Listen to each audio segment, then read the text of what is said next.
back when I was a youngin, when the internet was released, like Web 1.0, it was really interesting because you know how like okay, so with reference to let's say international law is always there, right? So like for instance, like morality, even before it having to be said, is already there.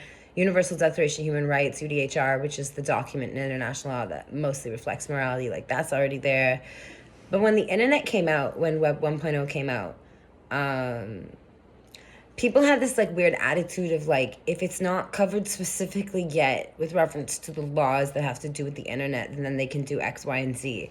And I was a youngin, so like my friends and I, we all took the attitude of like, where's this? How does this make any sense? You know, we knew it didn't make sense. And we also had to govern ourselves on the internet. So we had to create the boundaries. So interestingly enough, a lot of us contributed to the building of Web 2.0, which is social media, the user creator type intersection of like you get to contribute sometimes like with your content. Obviously not to like the machine of what is the internet, because that's U.S. military technology originally, right? Well, that's U.S. military technology originally, so that's what the internet is. But at the same time, like there was really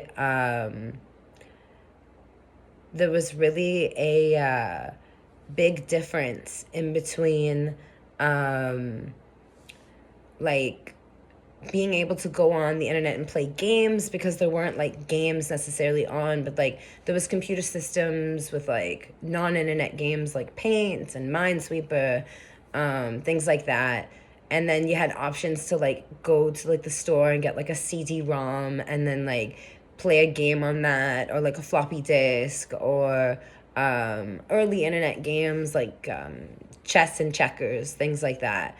But with reference to the internet and what it used to be like, the internet was at the beginning like a version of like what was described as like the wild wild west with reference to international law, which is weird because it's just a space and it's just a technology space within the confines of whatever society is, right?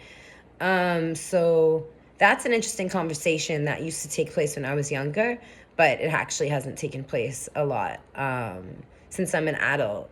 And I find that interesting, probably because international law, in terms of like the references, like did catch up.